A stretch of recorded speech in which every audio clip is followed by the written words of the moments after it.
Y voy a hacer otro, Ahí está.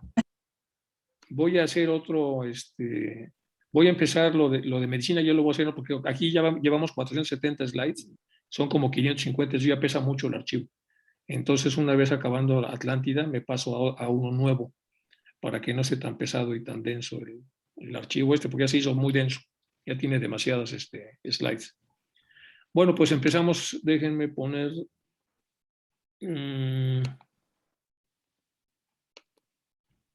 ahí están viendo ya la presentación todos. Bueno, vamos a empezar entonces con nuestra invocación.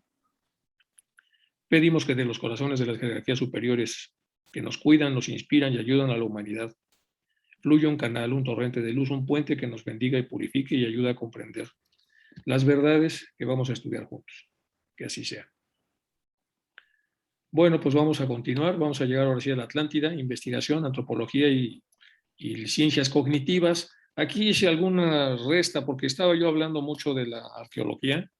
Yo hace muchos años tomé un máster en antropología y tengo mucho material de eso, pero al final hablar demasiado de lo que vamos a criticar no tiene mucho sentido. Entonces, más bien sabemos que hay como muchas limitaciones para calcular la edad de los restos fósiles, hay muchas limitaciones para entender lo que han sido los movimientos continentales. Lo más que hay en las formas arqueológicas pues es obviamente lo que es ir a los sitios y rascar y sacar los vestigios, pero los vestigios que en realidad no tienen demasiada antigüedad y ya la teosofía nos da un panorama muchísimo más amplio. Y además nos indica que muchos de esos vestigios pues ya no se van a poder encontrar simplemente por la traslación que ha existido de los macizos, tanto de los mares como de las partes continentales. Bueno, entonces nos brincamos en esta zona, vamos a entrar otra vez al mundo interno y el mundo externo. El mundo visible, que es el que tenemos con los órganos de los sentidos y con la cual está construido la antropología cultural, la antropología física, están construidos también la sociología, la filosofía no tanto, esa sí entra a la parte invisible, pero entonces tenemos acá que muchas limitaciones en la parte visible, porque el mundo ha construido, el hombre ha construido, alejándose de las antiguas tradiciones, ha construido una realidad solamente que tocada por el mundo visible. Entonces, ¿qué hay en el mundo invisible? Pues todo lo que ya sabemos, ¿no? Aquí está la parte mental, la parte búdica, el famoso puente de la Antacarana que nos permite subir, pero sobre todo estas grandes verdades a través de las cuales vamos a tratar de entender lo que toda esta playa de, de gentes han dejado en los anales de otra historia, la historia del ocultismo, para que nosotros podamos tener acceso a estas verdades, las verdades que no son las del mundo visible.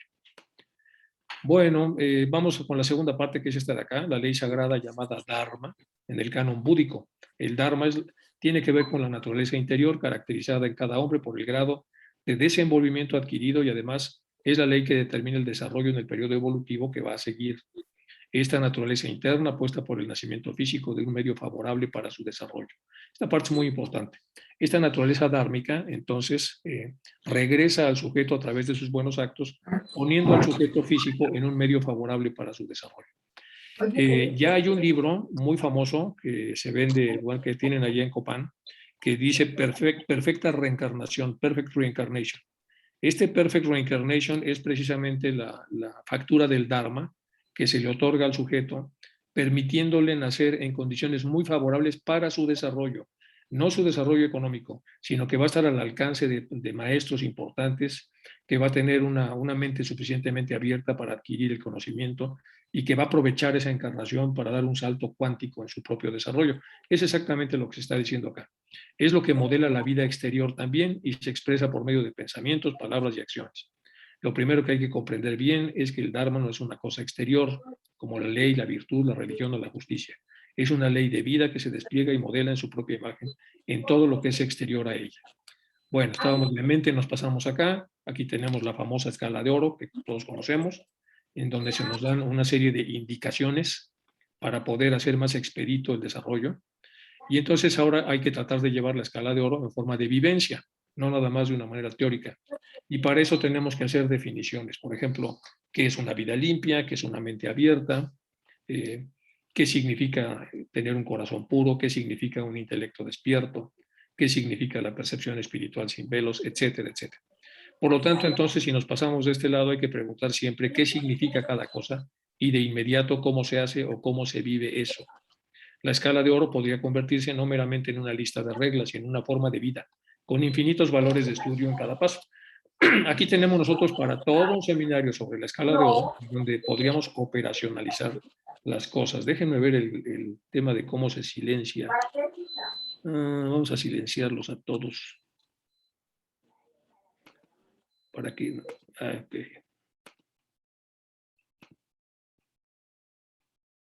Bueno, continuamos.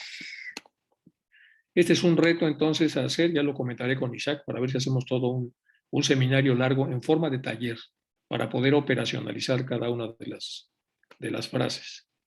Efectos del pensamiento. Estamos terminando lo que es la investigación del pensamiento y tenemos la visualización del faro.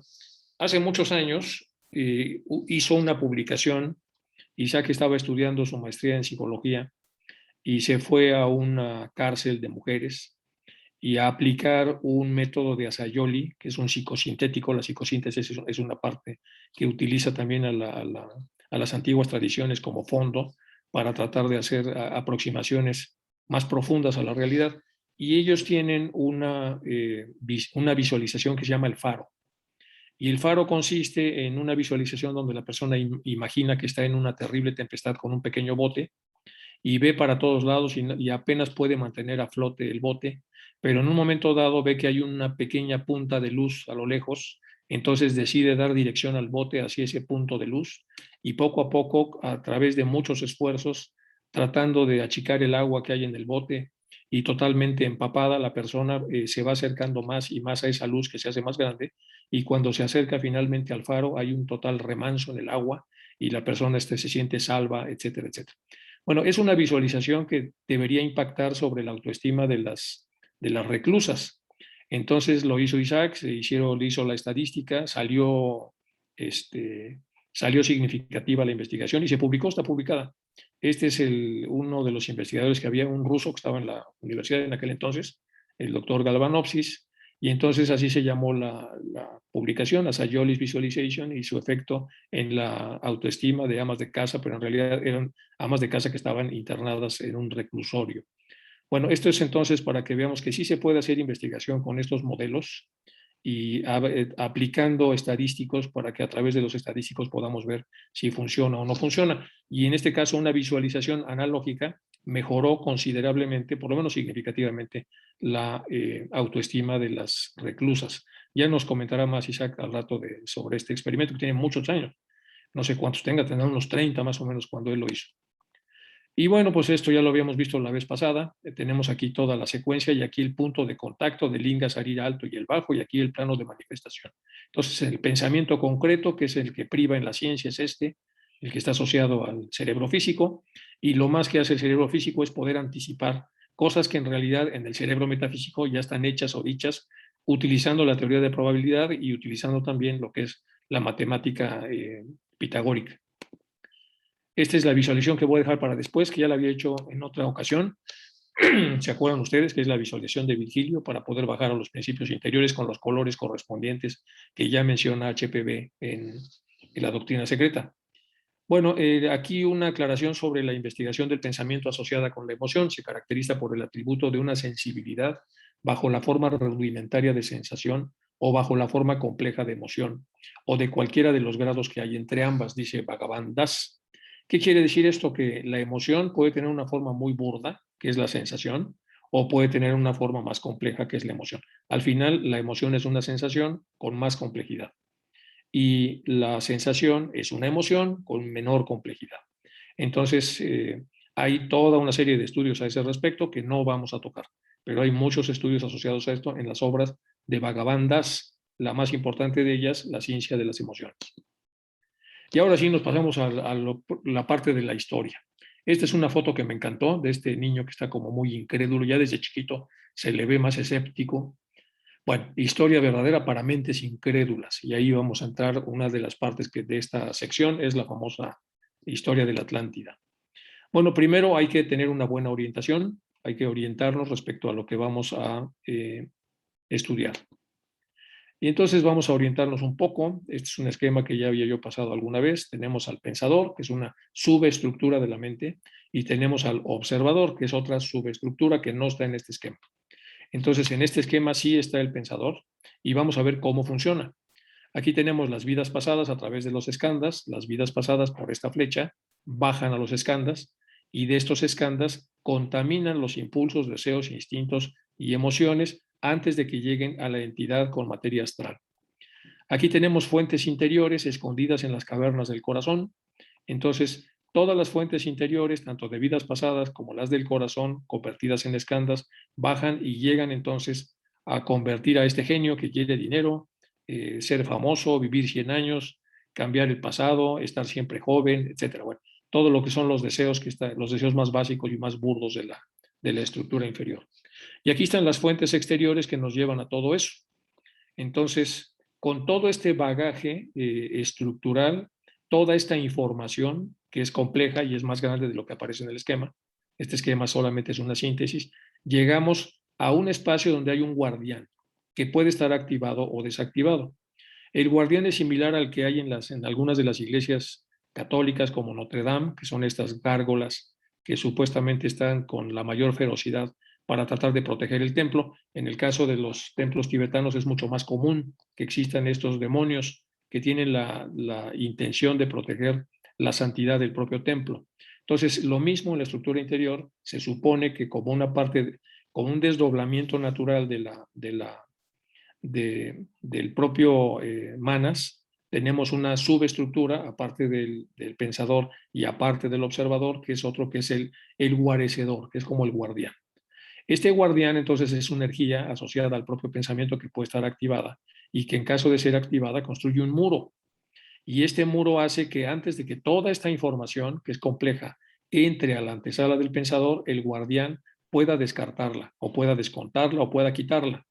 Este esquema es muy parecido al esquema que Freud descubrió cuando estaba en un tren hablando del yo y del superyo y del ello, en donde decía que el superyo de alguna manera modulaba o evitaba que muchos de los contenidos pudieran llegar a la zona de las pasiones que era el ello. Por supuesto que no estaba compuesto de la forma como está aquí, pero digamos que tenía ciertas similaridades. Entonces, ¿qué hace el guardián? Detecta cuando un intruso puede querer llegar a algo parecido a los linfocitos T dentro del sistema de defensa del organismo. Una vez detectado, genera el anticuerpo y evita que el contenido pase, o por lo menos que pase una buena cantidad de él. A menos que el karma determine que sí deba pasar, pero si el karma no está involucrado, entonces el guardián puede evitarlo, tamizarlo, disminuirlo, disfrazarlo o hacer algún efecto. Si está desactivado, entra. Llega a la antesala del pensador, y si está en la antesala del pensador, el pensador pues ya no puede hacer nada, entonces automáticamente compra estos elementos y aquí obviamente va a desarrollar un karma, el karma del pensador, y la zona de transformación del pensamiento en acto. El pensador, como es una zona que se dedica específicamente a pensar y a evaluar, por supuesto que va a tomar toda esta información para convertirla en pensamiento propio. Es decir, se va a apropiar de esta información y va a convertirla en pensamiento propio y a partir de ese momento hace un karma. Pero además hay una zona de transformación del pensamiento en acto y hay una pequeña zona de reconsideración, otro recoveco de la mente. En esta zona de reconsideración, la persona, a pesar de haber pensado o estar a punto de pensar o estar ya en el interior del pensamiento no deseado, puede entrar en una zona de reconsideración, darse cuenta que está pensando lo no deseado y entonces detenerlo. Podría darse esa situación. Si esto está desactivado, otra vez el pensamiento se vaya directo a esta lucha de fuerzas. Si la zona de reconsideración pudo estar activa, entonces puede haber una cancelación de la transformación del pensamiento en acto, es decir, la persona se arrepiente y se fortalece, o puede que no meta ni las manitas y entonces el acto ya finalmente lo que hizo fue seguir todo este esquema y convertirse en acto, es decir, envuelto en materia física, se realiza el acto y por supuesto que hay un karma del acto. Bueno, esta es una simplificación de todo lo que serían los desdoblamientos naturales de esta energía que llamamos manas y que tenemos noticia de que tiene varias formas, incluso tiene colores que se van sucediendo a través de la antakarana y tiene una zona del pensamiento de yoidad que es el ahamkara, pero tiene algunas otras cosas. Tiene las zonas de reconsideración, tiene la parte de la parte del guardián interior. O sea, una serie de acciones que pueden activarse en un momento determinado para que el pensador funcione de una manera más óptima, por lo menos el pensador teosófico. Y luego aquí el pensamiento como inspiración, ahora vamos de la parte de arriba. Entonces, las influencias externas e internas también de Skandas, que vienen de la parte superior. Obviamente toda la parte de este pensamiento es limitada, parcial y estrecha. Y todo esto entonces, aquí tenemos a Einstein hablando de cómo pensar y tenemos al pensamiento. ¿Para qué se hace ese pensamiento? Pues para solucionar problemas o para crear problemas, estrategias para sacar instintos, ambiciones, condicionamientos, enojos, resentimientos, miedos, preocupaciones, celos, enfados. Bueno, este es el pensamiento clásico, habitual, típico de una persona común y corriente. Luego tenemos de este lado lo que sería la ansiedad, agitación, insomnio, tristeza, depresión, malestar, división, odios, y todo esto inhabilita a la persona para poder controlar esta zona de acá. Por lo tanto, entonces, el pensamiento de alguna manera es muy complicado para poderlo gobernar. Entonces se hace una capacidad de observarlo con los 5 sentidos, atención completa, sin el pensamiento. Es un pensar alejado del pensamiento. Y ahí es donde viene la idea del observador, que trabaja mucho Krishnamurti y que luego trabajan algunos otros autores posteriores a él. Entonces, observar al pensamiento es estar fuera del pensamiento y estar sin pensamiento nos aleja de esta zona y permite al sujeto, después de esa cuidadosa observación, aplacar estos síntomas de ansiedad y por lo tanto poder producir una respuesta creativa importante. Otra vez, esta es una súper síntesis. Y faltaría aquí todo lo que es ya la influencia de inspiración directa que viene de la parte superior y que viene y que puede bajar también al pensador y del pensador a convertirse en un acto altruista y un acto beneficioso para todos los seres humanos. El acto de la propia fraternidad implica, por supuesto, las partes del esquema que nos da. Es decir, es un esquema inspiracional que viene de las partes más altas de la estructura interior, que sería la parte del Buddhimanas, y del Buddhimanas logra bajar hasta la estructura del pensador. El pensador captura el pensamiento, envuelto en una sensación muy peculiar, que es una emoción superior que tampoco está en el esquema, pero que también describe Bhagavan Das, y esta emoción superior, que sería similar al gozo, hace que baje muy motivado a hacer el bien, y parte de ese bien puede ser la propia fraternidad, que es muy frágil y se rompe con mucha facilidad cuando nos sentimos incómodos por diferentes causas. Ahora vamos con las reconsideraciones históricas, otra vez aquí el niño incrédulo. Bueno, vamos a ver todo lo que nos dice HPV entonces en relación a cómo hemos creado la historia y la que nos hemos creído desde que íbamos al colegio. La afirmación de que el hombre físico era originalmente un gigante colosal, que nos dice la teosofía, preterciario, y de que existió hace 18 millones de años, de acuerdo a cómo contamos los años, las culturas que estamos hoy en boga, tiene por supuesto que parecer absurda a los admiradores y creyentes de la ciencia moderna. Es lo primero que dice. Claro, cualquier científico moderno se va a pitorrear de eso. Todo el posse comitatus de los biólogos se apartará de la idea de este titán de la tercera raza de la edad secundaria. Vean cómo comprime HPV lo que va diciendo. Titán, sabemos, son titanes de la tercera raza, la edad secundaria. Un ser apto para luchar con éxito con los monstruos gigantescos de aquel entonces, los del aire, los del mar y la tierra. Por eso eran grandes. Así como sus antepasados, los prototipos etéreos del Atlante. Poco temor podían tener a lo que no podía hacerles daño. El antropólogo moderno puede reírse cuanto quiera de nuestros titanes, como se ríe del Adán bíblico y como el teólogo se ríe del antecesor pitecoide de aquel. Los ocultistas y sus severos críticos pueden estar seguros de que en esta fecha ya no se quedan nada que deber unos a otros. Las ciencias ocultas pretenden menos y dan más, en todo caso, que la antropología darwiniana o la teología bíblica. Fíjense bien, las teologías ocultas pretenden menos, no quieren figurar, solo quieren enseñar. Y dan más, por supuesto, una enorme cantidad de información. Y aquí tenemos una pequeña foto de cómo serían estos gigantes de aquella época. Desde la ameba del hombre, la ameba, ya saben, la que enferma, recibieron sus mónadas, o sea, todo tiene mónadas, en las cuales todas las cualidades superiores son potenciales, están dormidas, pero están ahí. Y aquí tenemos una foto de HPV y esta es una foto de Darwin cuando ya estaba muy mayor, una pintura que le hicieron que es muy conocida y que está en algunas bibliotecas de Gran Bretaña y se refiere a Darwin ya mayor, que fue en su época pues, muy reconocido y tiene muchos libros y muchos muy buenos, más la taxonomización enorme que hizo a través de su viaje en el Beagle y luego ya los problemas que hay que chocan un poco con las partes históricas que están en ocultismo. Bueno, entonces son potenciales, tienen estas cualidades que permanecen latentes hasta que el animal alcanza su forma humana, antes de cuya etapa el manas, la mente, no se desarrolla en ellos. En los animales todos los principios están paralizados y en un estado parecido al del feto. En los animales todos los principios están paralizados y en un estado parecido al del feto, exceptuando el segundo, el vital, el tercero, el astral, y los rudimentos del cuarto, kama, que es el deseo e instinto cuya intensidad y desarrollo variarán con las especies. Esto está subrayado porque es muy importante, es una afirmación importante. Entonces, en los animales, todos los principios están paralizados y en un estado parecido al del feto, exceptuando el segundo, el vital, tercero, el astral, los rudimentos del cuarto, kama, que es el deseo e instinto, y cuya intensidad varía según las especies. Esto es lo que pasa con los animales. Para el materialista apegado a la teoría darwinista, alguna, pues, obviamente la que está aquí criticando es la que venimos o no de que tenemos antepasados eh, simios. Para el materialista apegado a la teoría darwinista, esto parecerá como un cuento de hadas, una mixificación para el creyente del hombre. Recuerden que la teoría de que procede del mono no está en la obra cumbre de Darwin. Bueno, está de manera sugerida y no está no porque no quisiera estar, no está porque había muchos líos con el clero, si se ponían o no se ponían este tipo de afirmaciones en la época. Pero aunque se hubieran puesto, aquí se está corrigiendo en toda la teoría ocultista, se corrige esta apreciación que está hecha con los sentidos físicos.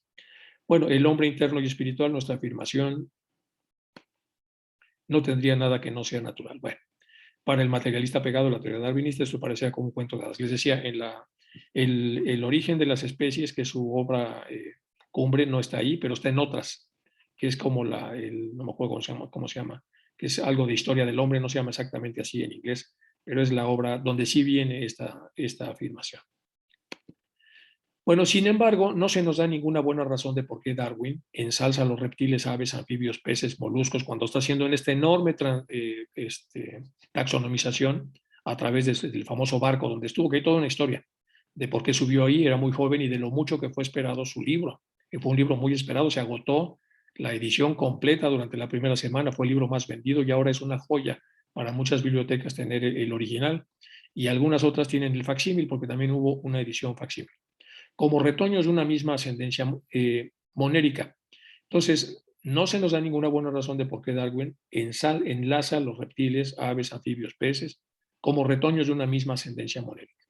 Ni se nos dice tampoco si los reptiles, por ejemplo, son descendientes directos de los anfibios, estos de los peces y los peces de formas inferiores, lo cual son seguramente, porque las mónadas han pasado por todas las formas del ser hasta llegar al hombre, sobre cada globo en las 3 rondas precedentes, habiendo sido cada ronda, así como cada globo subsiguiente, desde la A hasta la G, y teniendo todavía que ser el teatro de la misma evolución, pero repetida cada vez en una base más material.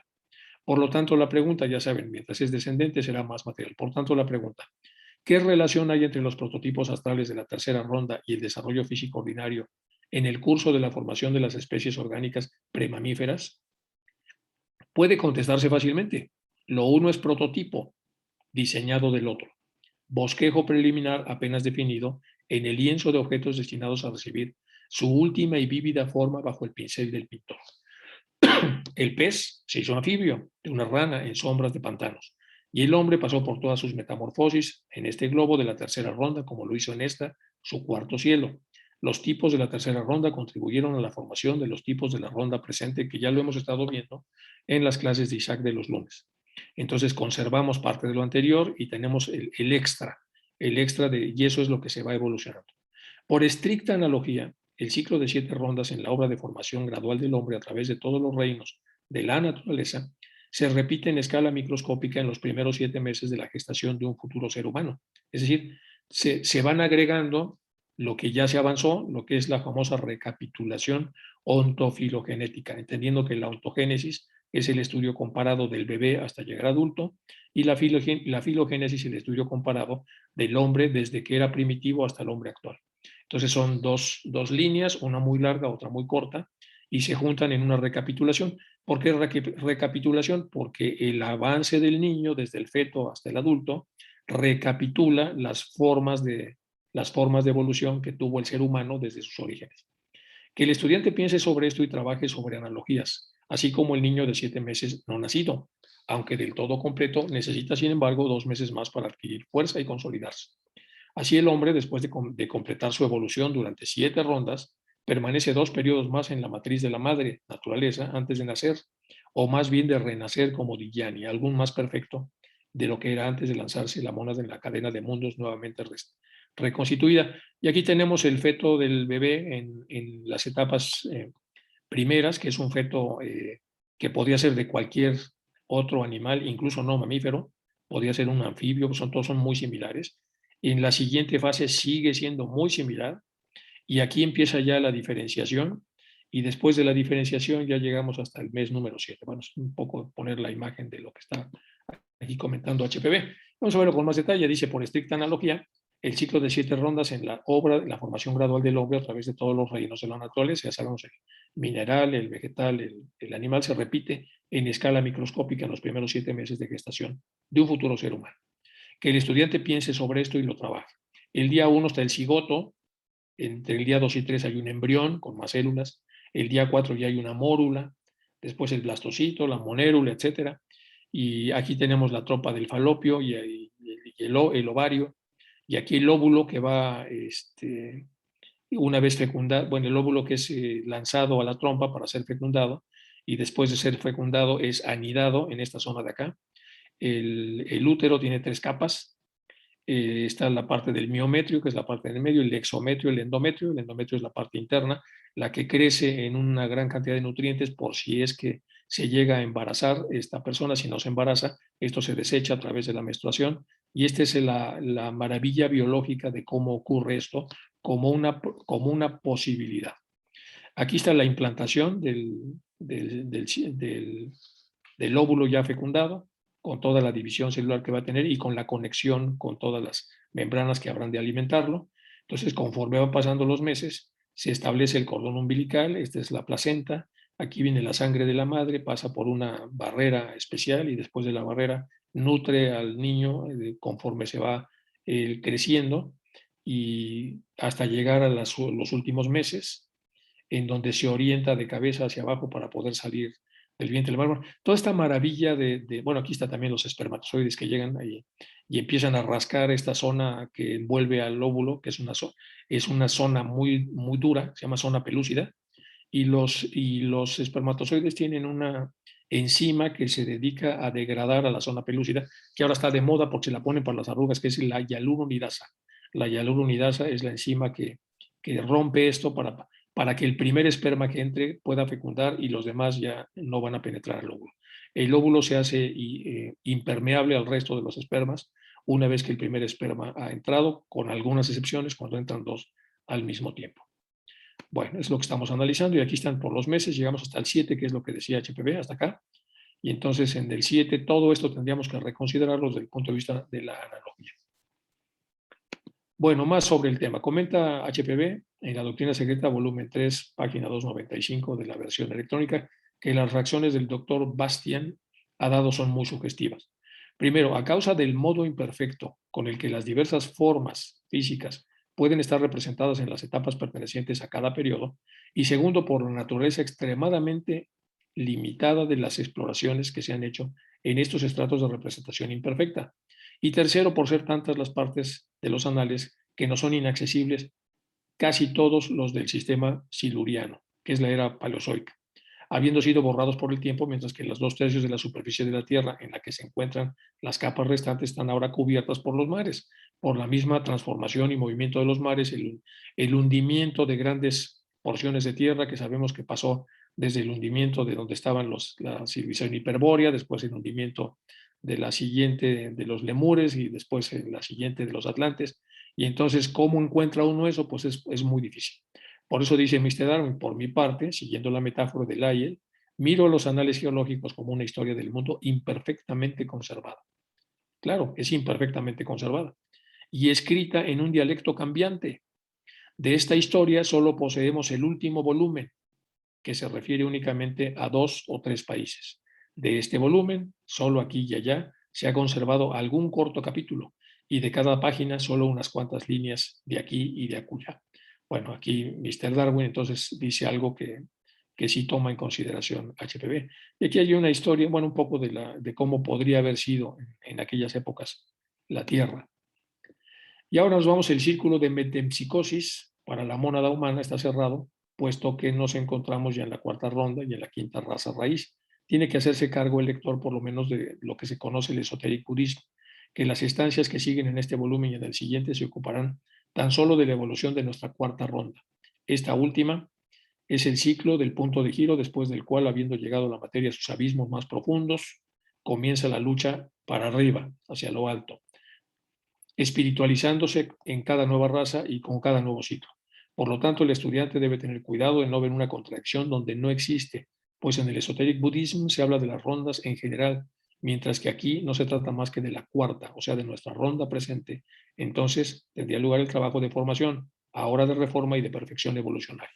Bueno, esto ya se ha visto mucho con Isaac, de cómo vamos cayendo hasta la parte más baja y cómo empieza entonces la subida. Y aquí está Sinet, en su libro clásico. Esta es la obra, esta es la copia facsímil más antigua que encontré para poderla transmitir, aunque hay obviamente otras más recientes. Historia antigua contada por la ciencia, la sabiduría antigua y la teosofía.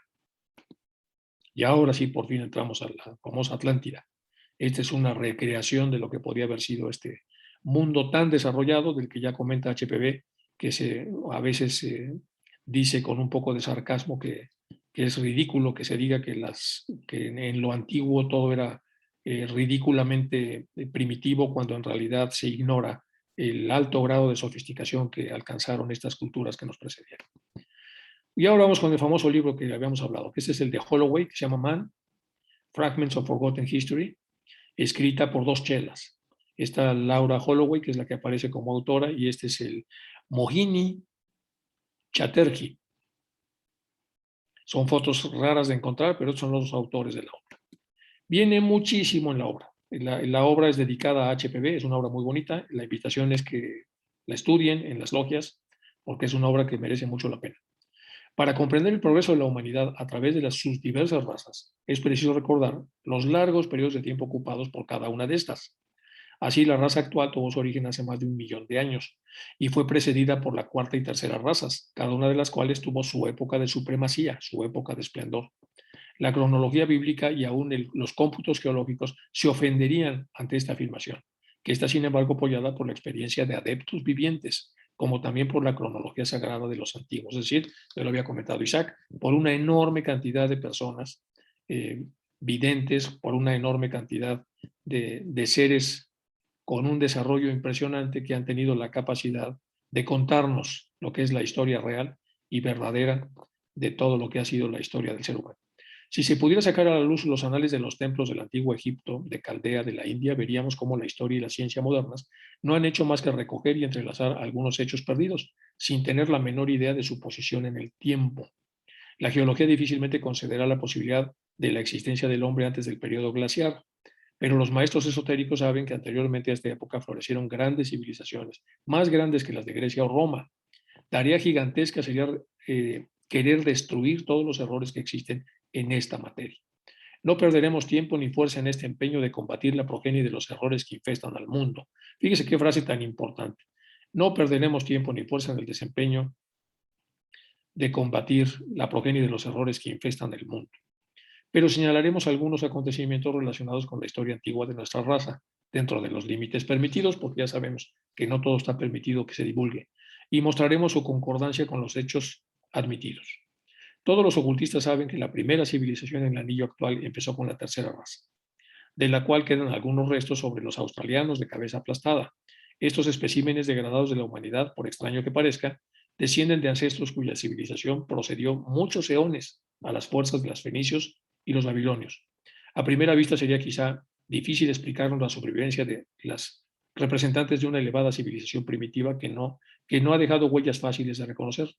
Los estudiantes de ciencias ocultas saben, sin embargo, que el fin de cada periodo de apego a una raza está señalado por un gran cataclismo, causado alternativamente por el fuego o por el agua.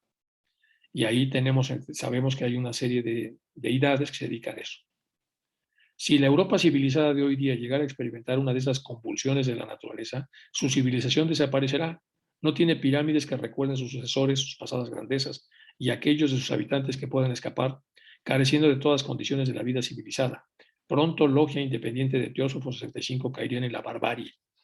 Aunque la civilización empezó con la tercera raza, no por eso debe suponerse que los hombres de la segunda raza fueran salvajes, puesto que las condiciones de su existencia, según se verá, eran tales que hacían casi tan imposible la civilización como la barbarie, en la forma en la que hoy las conocemos. Vean la introducción, lo compacta que está, lo profunda que es y lo ubicante que está. Nos ubica pues que no se ha podido hacer una historia correcta porque la ciencia abandonó al ocultismo, por lo menos abandonó a la parte filosófica importante después, básicamente de la Revolución Industrial, por ahí del siglo XVIII, XIX empezó a haber un alejamiento y esto pues, ha originado problemas, que son los que aquí ellos están comentando. Esta es la obra que podemos bajar también, dice Man Fragments of Forgotten History by Two Chelas, que así se dice. Tenemos acá los Chelas, y publicado en 1987 a Elena Petrovna Blavatsky, una discípula brava de los Mahatmas, etcétera, etcétera. Continuamos entonces con la versión electrónica del libro. En la otra puse la versión en papel del mismo libro.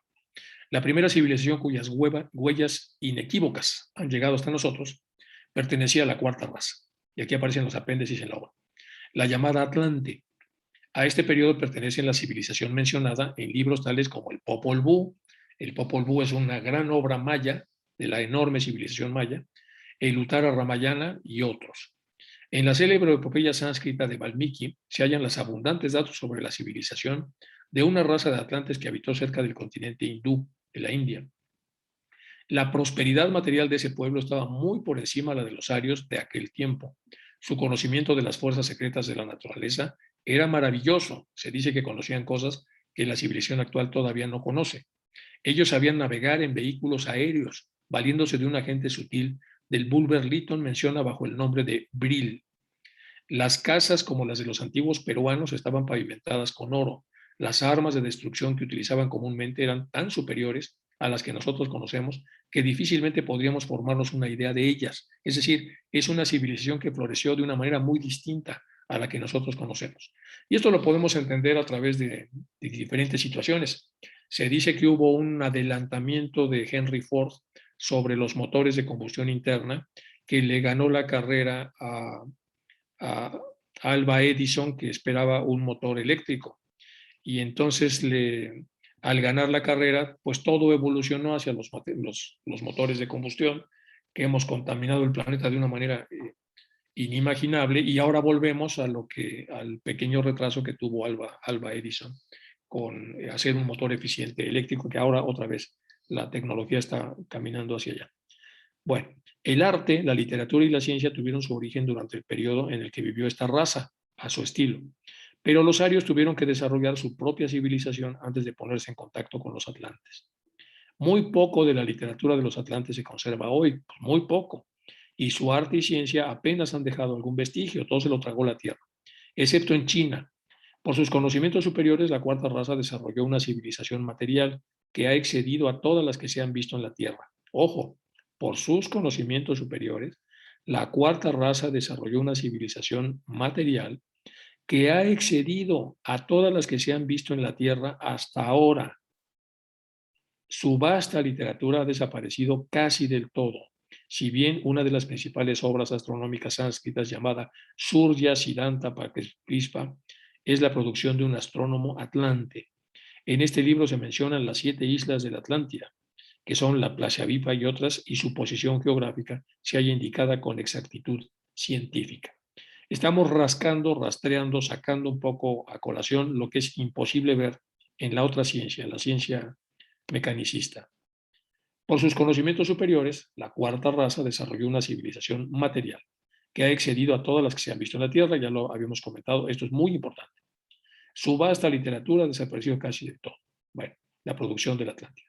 Otro astrónomo célebre, del cual alude siempre el nombre de Asura Maya, era oriundo de la logia independiente de teósofos de la Atlántida, por más que el profesor Weber, interpretando de un modo enteramente erróneo el significado de la primera parte de dicho nombre, trate de transformarlo en el griego de los Ptolemaios, que se acuerdan ustedes de Ptolomeo, que es una figura importantísima en la Grecia antigua. Asura era un nombre genérico de todos los atlantes, que eran los enemigos de los héroes espirituales de los arios. Esta tosca descripción de los atlantes se refiere solamente al periodo en el que se pusieron en contacto con los arios. Por consiguiente, estaban ya en decadencia, en el ciclo de su supremacía. El recuerdo de su grandeza antes de este periodo, hay que tener en cuenta que los atlantes alcanzaron el punto culminante de su civilización y progreso mucho antes que los arios salieran de sus pañales. Se conserva en libros inaccesibles al mundo en general y guardados con celoso cuidado en las bibliotecas secretas de los templos y lamasterías y en las criptas y cavernas de los místicos iniciados. Causará quizá alguna sorpresa ver descritos los atlantes en las escrituras brahmánicas con el nombre de Rakshas, palabra que significa comedores de cosas crudas, como también la ponderación que allí hace una maravillosa agudeza de su olfato. Mas la solución de esta dificultad se hallará en el orden de desarrollo de los sentidos en las diversas razas y subrazas. La nuestra, que es la quinta, ha desarrollado el sentido del gusto, más que ninguna de las anteriores, mientras que el sentido del olfato alcanzó su mayor grado de perfección en la cuarta raza. Ven la enorme riqueza imaginativa que podemos desprender de estos relatos. Se convierten en obras impresionantemente atractivas y no se está hablando de una manera novelada ni se está hablando de una realidad, es historia. Lo que estamos leyendo es historia contada por ocultistas. La historia oculta enseña que en tiempos del establecimiento de los arios, una gran parte de la India estaba ocupada por los atlantes y también lo estaban algunas partes de Europa, especialmente Grecia e Italia, para no citar sus colonias africanas en Egipto y en las costas del Mediterráneo. A propósito de los ancestros atlantes, de los griegos y los romanos, se dice uno de nuestros maestros. Los antiguos griegos, los atlantes, no podían ser calificados ni siquiera de autóctonos, palabra convencional que se usa para expresar el origen de un pueblo cuyos antepasados no han logrado desarrollar. Perdón, este es el título del libro. No han podido describirse. Y que en todo caso entre los helenos significaban ciertamente algo más que simplemente nacidos del suelo o primitivos aborígenes. Y sin embargo, la pretendida fábula de Deucalión y Pirria no es seguramente más increíble ni más maravillosa que la de Adán y Eva. Fábula esta que apenas 100 años atrás, nadie hubiera atrevido siquiera a poner en duda. Y en su significación esotérica, la tradición griega es quizá más verdaderamente histórica que muchos de los pretendidos acontecimientos históricos durante el periodo de las Olimpiadas, por más que tanto Hesíodo como Homero hayan omitido en sus épicas. Quizás, dice el mismo maestro, el de Theosophist, en octubre del 83, si los historiadores hubieran sabido algo más de lo que sabían acerca de los autóctonos italianos, los yapigios podrían haber dado a los antiguos romanos este último nombre, yapigios, y no necesariamente romanos. Pero entonces hubiera resultado otra dificultad histórica. La historia sabe que los invasores latinos empujaron y finalmente encerraron a esta raza misteriosa y miserable entre las peñas de Calabria, demostrando así su ausencia de toda afinidad de raza entre unos y otros. Por otra parte, los arqueólogos occidentales se mantienen en sus propias opiniones, negándose a aceptar otra cosa que sus propias conjeturas, y han fracasado en su tarea de poner un claro en las inscripciones indescifrables trazadas en una lengua desconocida y de caracteres misteriosos, que figuran en los monumentos yapigios, y así que durante largos años los han considerado como imposibles de descifrar. Los anales de ocultistas no hacen diferencia entre los atlantes antecesores de los antiguos griegos y romanos. Otra vez, un baño de realidad, un baño de historia sobre las cosas que han pasado, cómo se han extinguido los yapigios, cómo se han nombrado o autonombrado o renombrado a la nueva civilización que ocupa estos espacios, y en general todo lo que es la historia de Occidente que conocemos hoy en día, en donde si los cataclismos no han destruido a las anteriores civilizaciones, pues las hemos hecho nosotros, hasta prácticamente desaparecer los vestigios y apropiarnos de sus avances. Y aquí falta poquito para que no se espanten, falta una nada más. Bueno, las mismas escrituras sagradas de la India, accesibles al mundo, nos revelan muchas vislumbres sobre los atlantes orientales. Durante el primer periodo del establecimiento de los arios en la India, los recién llegados estuvieron en guerra constante con los atlantes, los cuales se encontraron en posesión del territorio. En una época muy posterior de la cual se lee una hermosa y completa relación en el Ramayana, los atlantes estaban diseminados por toda la superficie de su país. Sus incursiones en los asentamientos arios fueron pocas de los atlantes y a largos intervalos, o sea, con intervalos muy largos. y solo en las regiones menos pobladas tuvieron los arios que combatir con éxito casi constante con las tribus dispersas de los atlantes.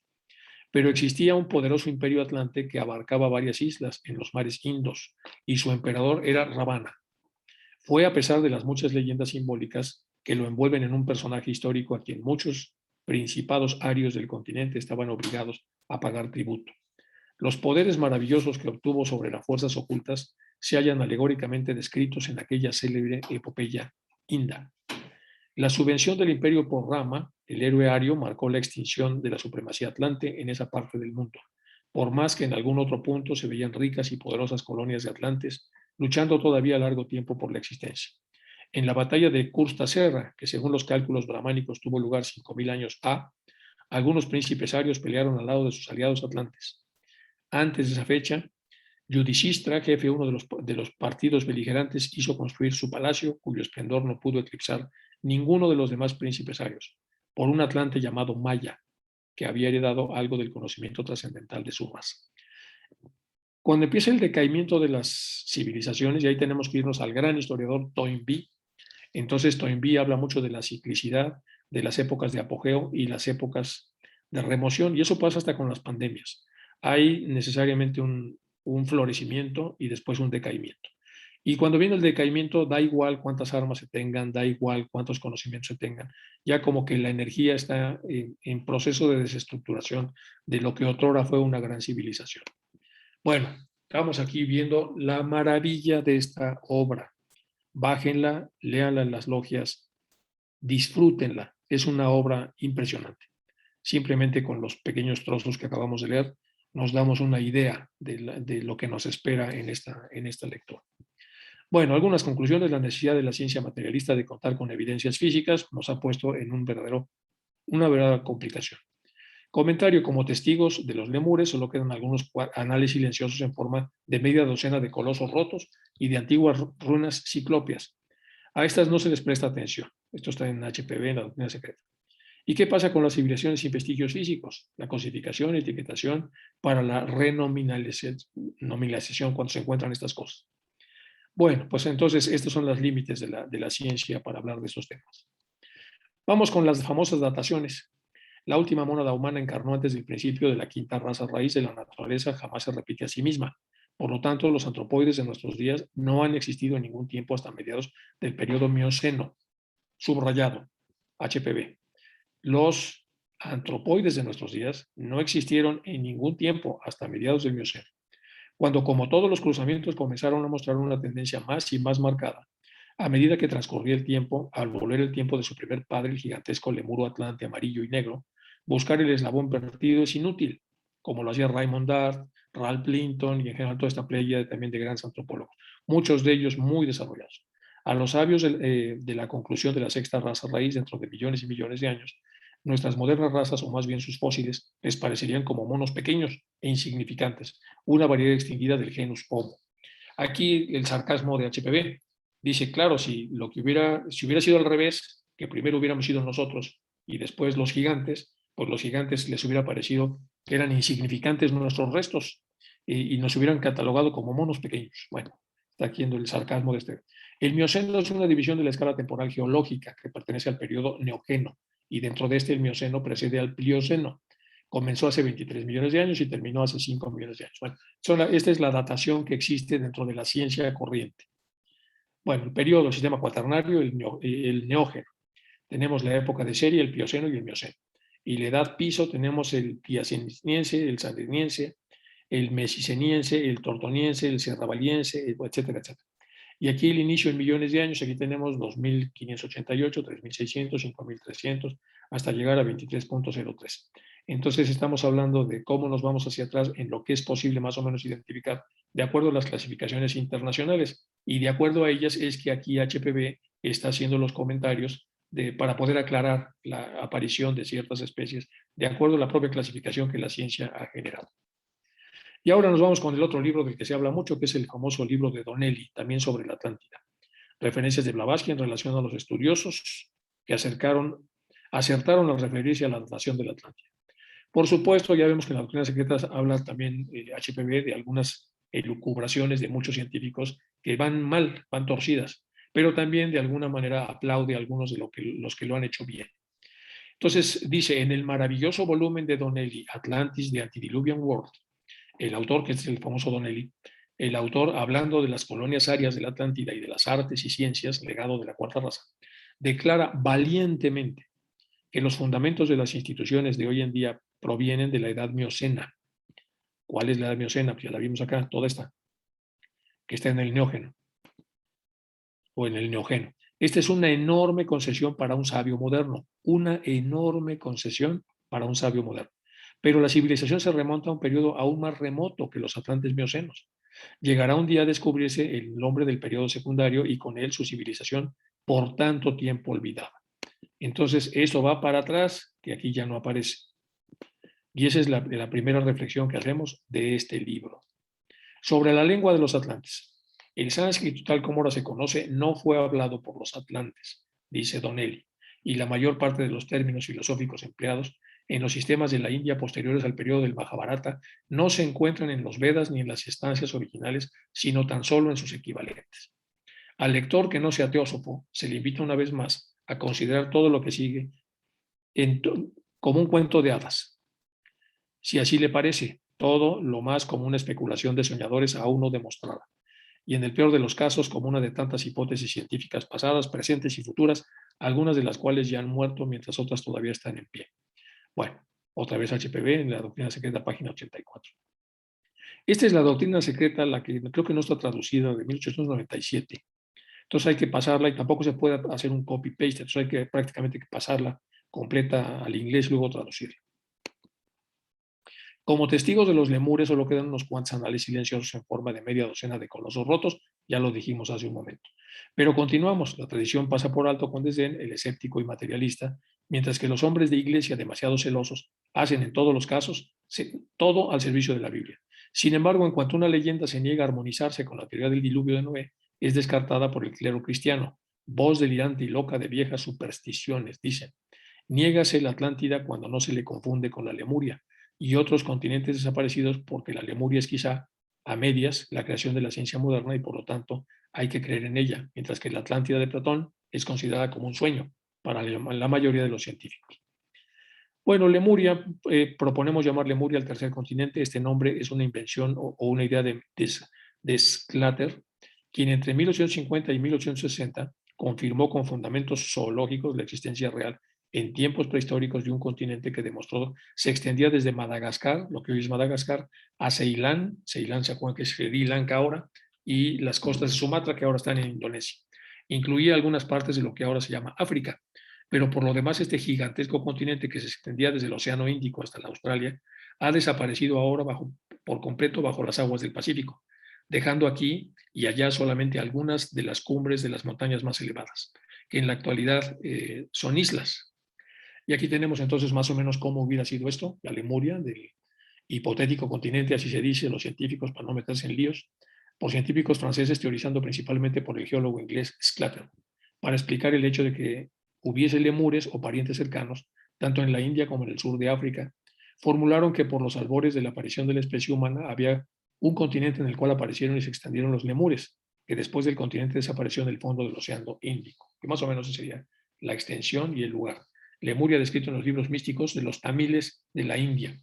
La India se divide en 4 sectores. El sector del sur, que es donde está la ciudad teosófica, en Adyar, se llama, es una zona tamil, ahí se habla tamil en vez de hindi, y se llama también esta zona Deccan, por la forma triangular que tiene. Y ahí cuando estuvo Blavatsky escribió también los famosos cuentos de las montañas azules, que también es una obra que habría que leer y disfrutar por la enorme cantidad de viajes que hizo ella para poder encontrar y describir lo que allí había en aquel entonces. El secreto de las montañas azules aparece diciendo que en los amaneceres o atardeceres, no lo recuerdo, cuando pegaba el sol sobre las cumbres, todas adquirían un color azulado. Bueno, pasamos a la que sigue, de la historia de los Atlantes. Atlantis de Antediluvian World, de Ignatius Donnelly, es el libro clásico.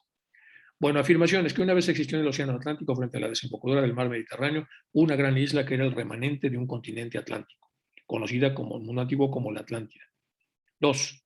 que la descripción de esta isla por Platón no es, como se ha supuesto, una fábula, sino una verdadera historia, porque sabemos que hay una trilogía de obras que pues, no las tenemos completas, que está el Timeo, y luego dos más. De la segunda obra de Platón hay nada más un pedacito donde se habla de la Atlántida, y la tercera no tenemos nada. De hecho, se considera que de toda la sabiduría griega solo tenemos el 4.5%, o sea, toda está dispersa, está desorganizada, bueno, ha sido reorganizada, pero era muchísimo más lo que había de lo que nosotros podemos leer en la actualidad. Y todo lo perdido o lo que fuera, o que pertenece a colecciones, coleccionistas o que están en bibliotecas ocultas, pues podríamos llegar quizá a un 8, 9 o 10%, pero no mucho más, se ha destruido. Que la Atlántida fue la región donde el hombre pasó por primera vez de un estado de barbarie a un estado de civilización. Bueno, eso habría que verlo. ¿Se acuerdan ustedes que hay una obra clásica que habla de los tres grandes periodos de evolución de la humanidad, que son salvajismo, barbarie y civilización? Y civilización, que es un término francés, tiene que ver con refinamiento, que es la refinación de los grupos colectivos y humanos, en donde poco a poco se van haciendo más evolucionados, más desarrollados, más cultos, más orientados a las artes y menos a la felicidad, cosa que causa en algún momento dado también su propia destrucción. Bueno, 4, que se convirtió en el transcurso de los siglos en una nación populosa y poderosa, tuvo su apogeo, y de cuyos desbordadas orillas del Golfo de México, el río Mississippi, el Amazonas, la costa del Pacífico de América del Sur, el Mediterráneo, la costa occidental de Europa y África, el Báltico, el Mar Negro y el Caspio estaban poblados por naciones civilizadas. Y que el verdadero mundo antediluviano, el jardín del Edén, los jardines de las Hespérides de los campos elíseos, los jardines de Alcinous, el Mesofalos, el Olimpo, el Asgard de las tradiciones de las naciones antiguas, que representan una memoria universal y de la gran tierra donde la humanidad primitiva habitó durante siglos en paz y felicidad hasta que llegó, obviamente, la debacle. Y entonces aquí nos sumergimos, obviamente, en esta obra. Versiones occidentales y métodos, búsquedas a través de evidencias físicas. Bueno, ya hablamos un poco de este tema. Y aquí me parece que había un vídeo que podía yo pasarles, pero no sé si vaya a dar tiempo. Mejor lo dejamos para después, para seguir avanzando. En el año 360 a.C., el filósofo Platón describió en sus últimos dos diálogos, Timeo y Critias, una ciudad rodeada de agua en su totalidad y con una estructura circular. Aquella fue la primera vez que se narró la historia de la mítica isla de la Atlántida. La reproducción en dibujos que se ha hecho de ella, de acuerdo a lo que se dice en Critias, es esto más o menos. Una ciudad entonces con canales de manera circular, muy parecida a algunas ciudades que hay en la actualidad. Hay una ciudad de sanación en la India, en el sur, que también aparece en forma de canales. Por supuesto, nada que ver con lo que fue la civilización. La Atlántida estaba formada por diferentes plataformas de tierra circulares y concéntricas que estaban separadas por agua y unidas por pasillos o por puentes. En su plataforma central se eleva un templo en honor al Poseidón, cuya magnitud no era comparable a ninguna gran estructura de aquella ni de esta época. Ojo, cuya magnitud de ese Poseidón no era comparable a ninguna gran estructura ni de aquella ni de esta época.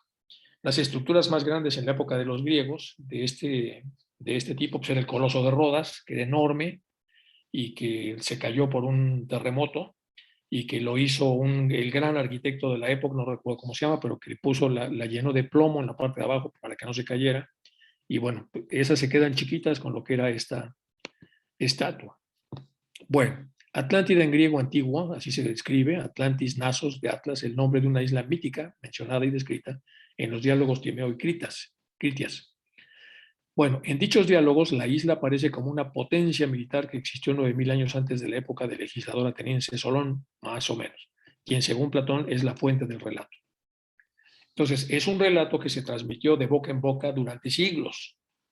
Está ubicada más allá de las columnas de Hércules y se le describe como más grande que Libia y Asia Menor juntas, de acuerdo a cómo se describían en aquel entonces los tamaños de los macizos físicos. El poderío de la Atlántida fue tal que llegó a dominar el oeste de Europa, el norte de África, hasta ser detenida por la ciudad de Atenas. En ese mismo momento, una catástrofe que no se describe hizo desaparecer a la vez la isla y los ejércitos rivales. En un solo día y una noche terrible. El mar donde estuviera la Atlántida se tornó innavegable a causa de los bajíos, en tanto que en Atenas y los pueblos de Grecia olvidaron el suceso, pues solo unos pocos sobrevivieron. En Egipto, en cambio, se perseveró el recuerdo de que miles de años más tarde llegó el conocimiento de Solón y a partir de sus relatos y un manuscrito de Critias, el narrador. Aquí aparecen cosas muy interesantes.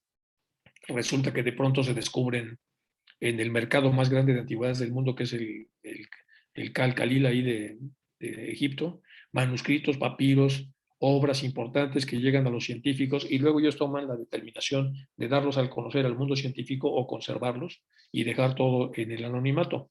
Entonces, eso ha pasado históricamente y se supone entonces que en algún momento dado se encuentran estas narraciones, pues estamos hablando de hace 2500 años, y de estas narraciones se salen las narraciones que hicieron a Solón y Solón se las hizo a Critias y Critias a Platón para poder escribir entonces el segundo gran libro del que tenemos muy poco.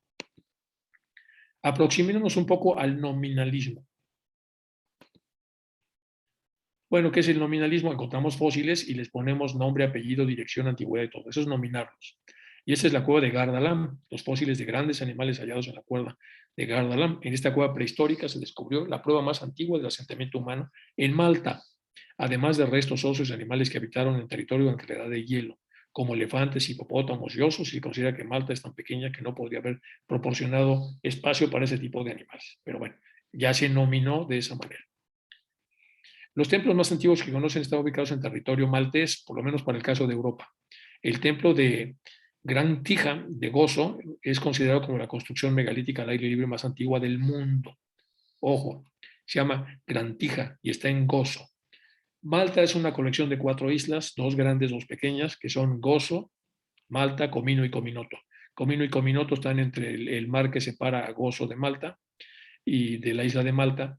Y en Gozo, es decir, hay que pasar a la isla grande, donde no llega el aeropuerto, hay que cruzarla. Podemos encontrar que ahora en la actualidad está techada. En la antigüedad no estaba techada, esta foto es antigua, y entonces podemos ver cómo se ha preparado para que la gente la visite. Y es una de las construcciones megalíticas más antiguas, probablemente la más antigua, desde el punto de vista de la nominalidad.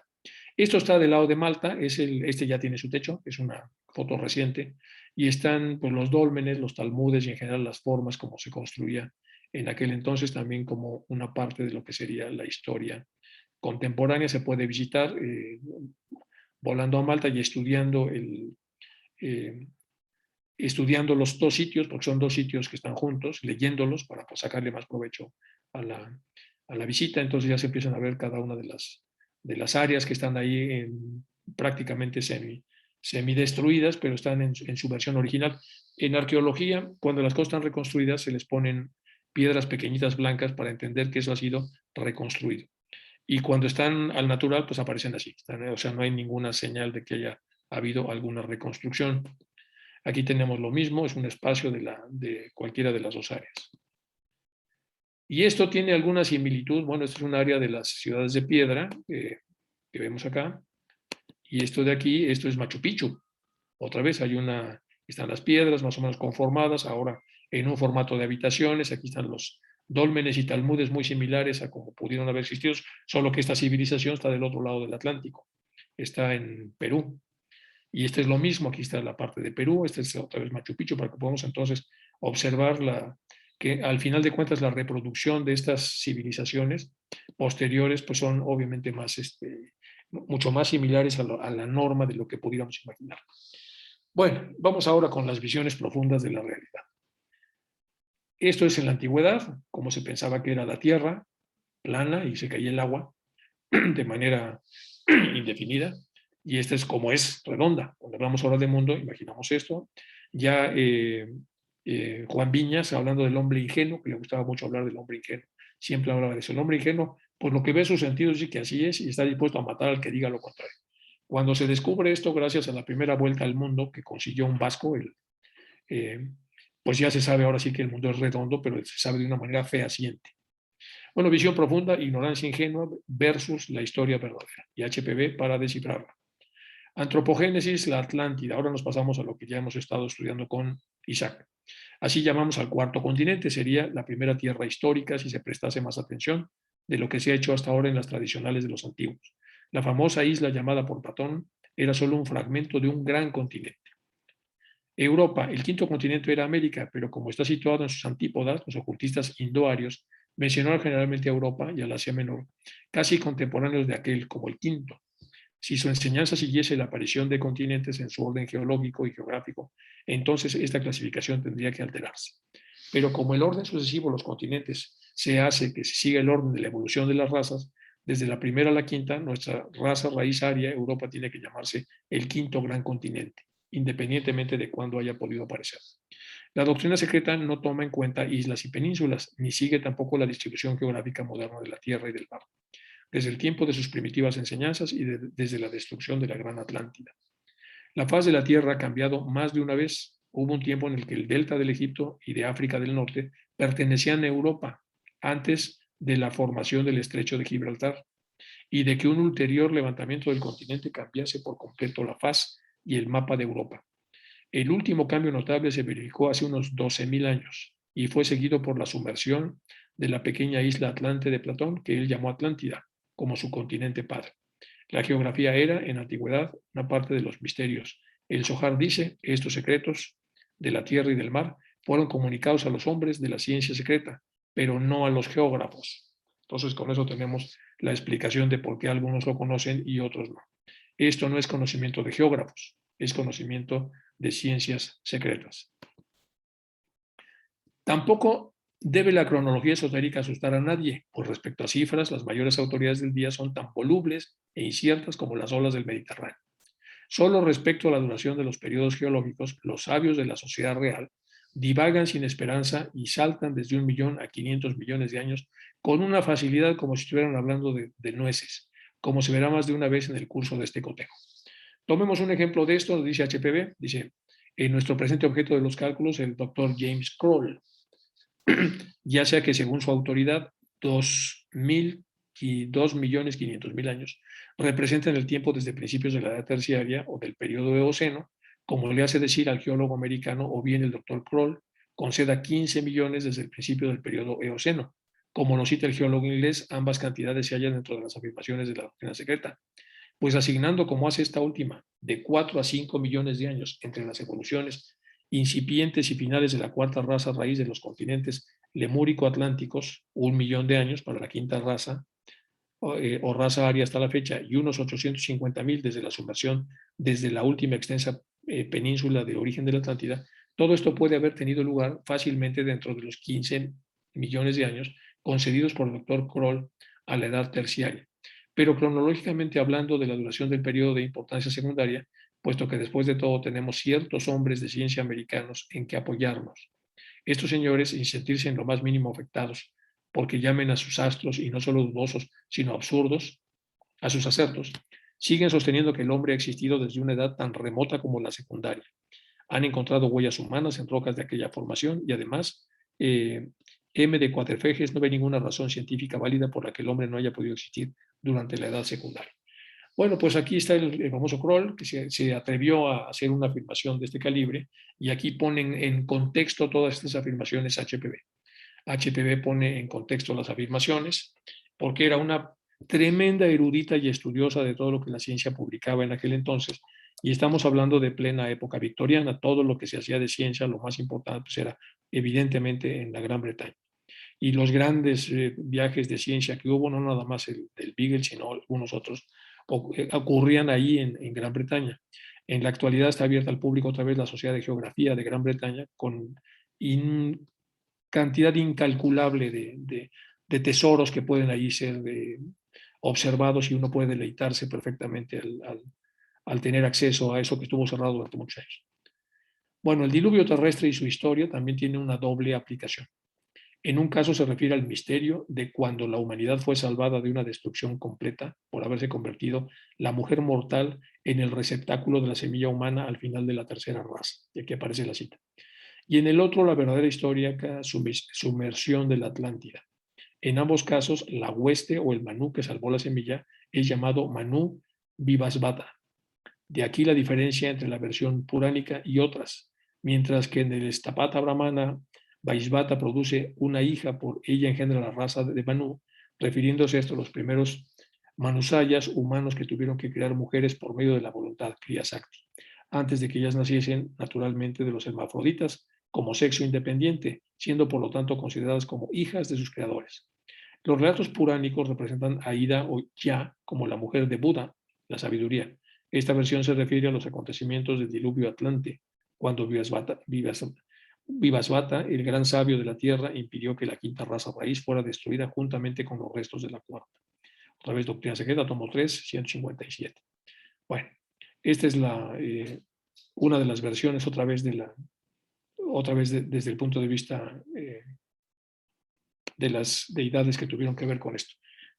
Bueno, el diluvio es innegablemente una tradición universal. Los periodos glaciares fueron numerosos y lo mismo los diluvios.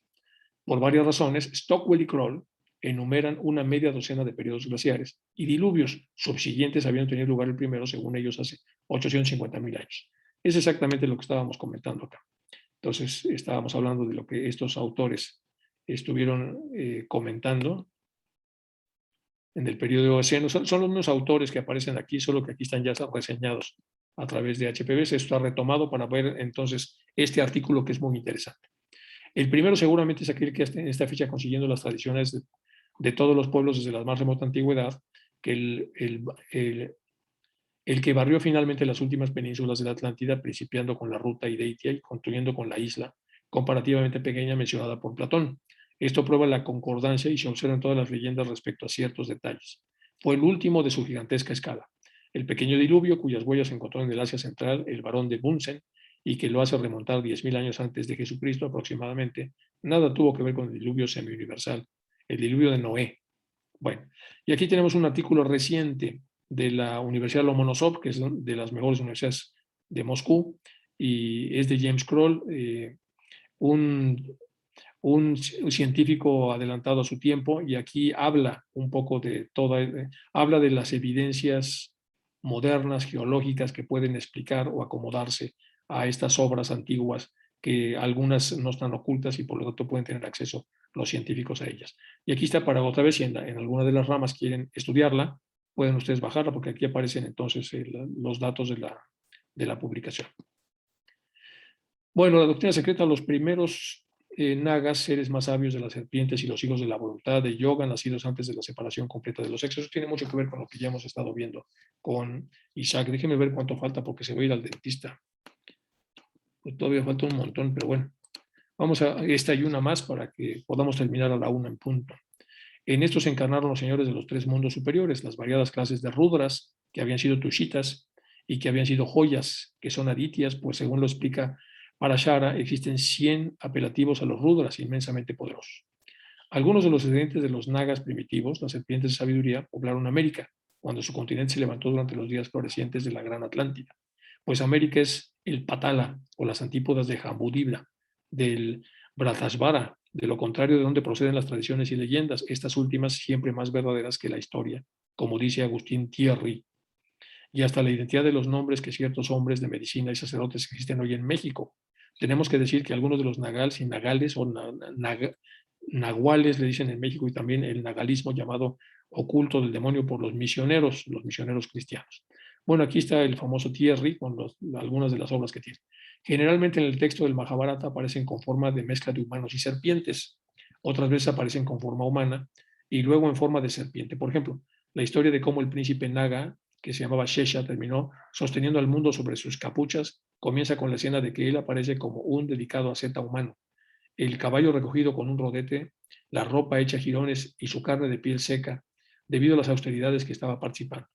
El dios Brahma queda complacido con Shesha y le encarga sostener el mundo sobre su cabeza. En este punto, Shesha aparece en los atributos de una serpiente y entra por un agujero en la tierra y se desliza hacia el fondo, donde carga la tierra sobre la cabeza, igual que Atlas, que también carga al mundo sobre su cabeza, e igual que todos los cuidadores o todos los guardianes de los puntos importantes, de los puntos centrales energéticos de la Tierra, que existen en prácticamente todas las latitudes y que hablan todos los idiomas y que se dedican a esa labor altruística para evitar que el mundo se colapse.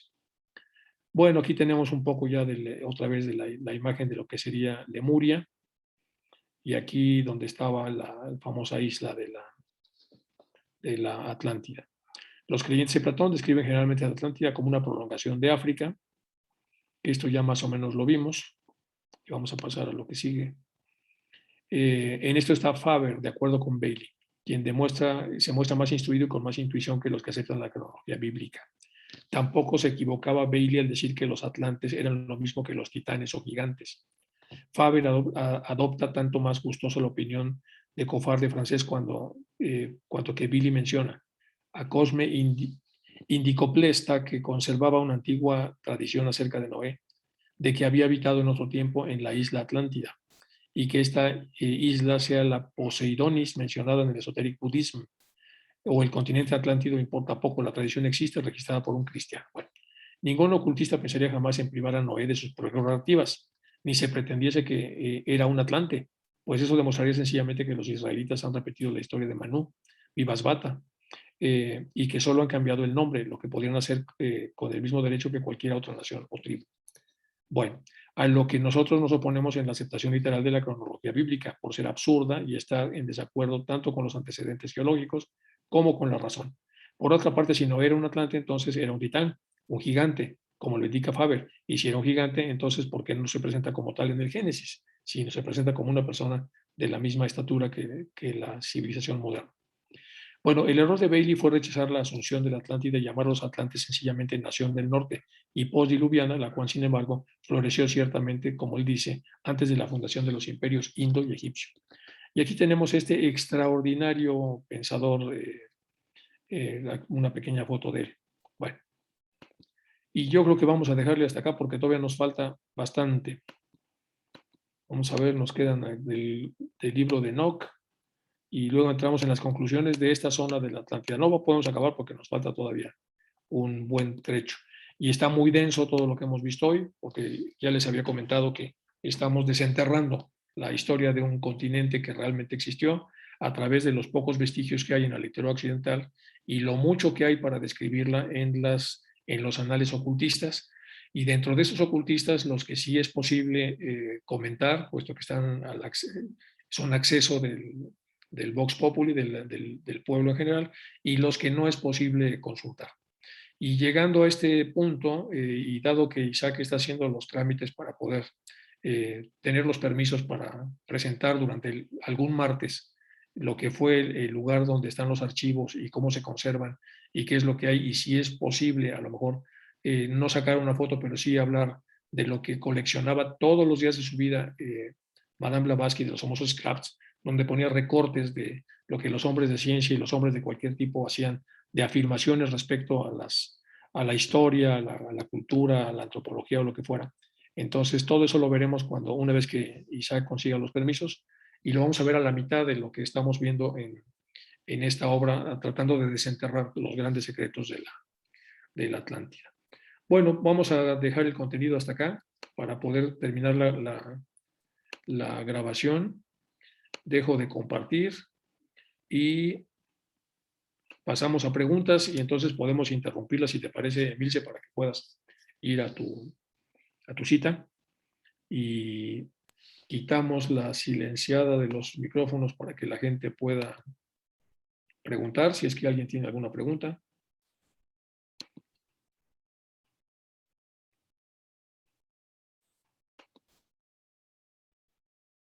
Creo que ya está, ¿verdad? No, si querés yo lo reactivo. Mejor, si quieres, reactiva. Ahí está. Que a mí me Ahí entran está. los nervios. Listo. Ahí está, ya pueden. Chicos, si tienen alguna pregunta, obviamente es un material muy denso, un material que es difícil reunir.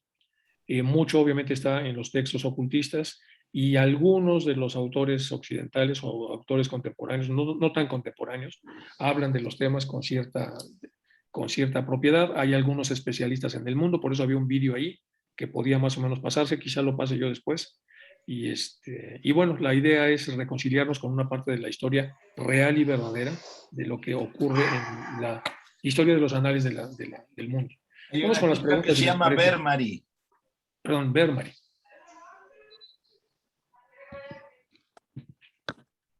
Buenas tardes, muchas gracias. Sí, efectivamente, pero entre las inquietudes, por ejemplo, se menciona que la... Uy, no se oye, Vermari. No se oye. No se oye, y se oye. Pues tal vez ya con el micrófono abierto porque aquí no hay ruido. Ok, a ver, María, ya te escuchamos mejor. Ya le ¿Sí? puse cerrar a una persona que se oía mucho el ruido. Dime. Lo que quería yo saber, se explicó, por ejemplo, que en el caso de Machu Picchu existen evidencias de la existencia de probablemente la cuarta raza como parte de la arquitectura representativa de Machu Picchu, hasta donde entendí. Y en ese orden de ideas quisiera saber si existe en el caso de México o en el caso específico de los mayas alguna evidencia de un posible contacto previo entre los atlantes y en este caso ya la raza aria, ¿no? Bueno, a ver, ahí yo creo que lo puede contar mejor Isaac, pero en realidad vamos a ver mucha literatura especulativa. Y vamos a empezar con lo de Machu Picchu. Normalmente las citas que se hacen de los restos y de lo que ahí se hizo asocian a esta cultura, pero con otra, con otro lugar que también está muy cerca de Machu, bueno, no tan cerca, pero más o menos por la misma región y que pertenece a Bolivia, que es Tihuanaco. Y de hecho lo cita HPV en alguna parte. Entonces, ese es un sitio arqueológico mucho más vivo que condujo una tradición, porque de Machu Picchu todavía hay muchos misterios. No se sabe si era un lugar de recreo para los andinos, etc. Entonces, no, y entonces, claro, se especula mucho porque es una maravilla. Fue Enrique, descubierta muy tardíamente, etcétera, etcétera. Enrique, eso es mucho Bien. antes. Los Sí, atlantes, sí, sí. Sí, sí. Machu Picchu y Estoy los orientando mayas. la pregunta como la hizo. Estamos hablando de miles Sí, de años. sí, Machu Picchu es muy reciente y estoy orientándola Mayas según también, hizo la pregunta. los mayas también. Lo único que puede ser algo cercano son los olmecas. A los atlantes. Ok, muchas gracias.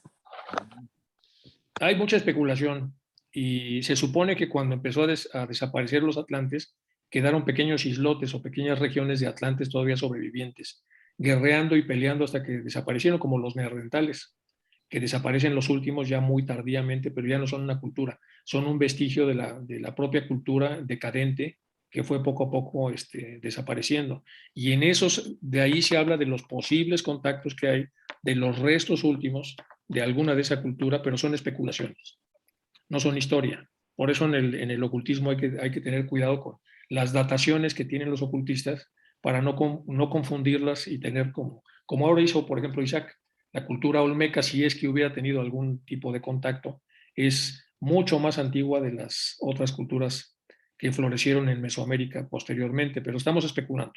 Por eso más bien hay que ponernos en el Bueno, contexto. HPV habla de que los olmecas era una subraza Sí. de la raza atlante, de la final. Uh-huh. Sí, en esos temas está más versado, Isaac lo repasa con más frecuencia. Y sí, la raza olmeca es muy antigua, tiene una serie de vestigios que todavía son visitables y, y simplemente es un vestigio, como dice HPV, de los restos de lo que fue la cultura atlante. Y la otra parte de la pregunta, ¿cuál era, Bermani? Era lo mismo, era sobre los mayas, era prácticamente la misma cosa. Sí, Ángela, gracias. gracias, María. Ángela.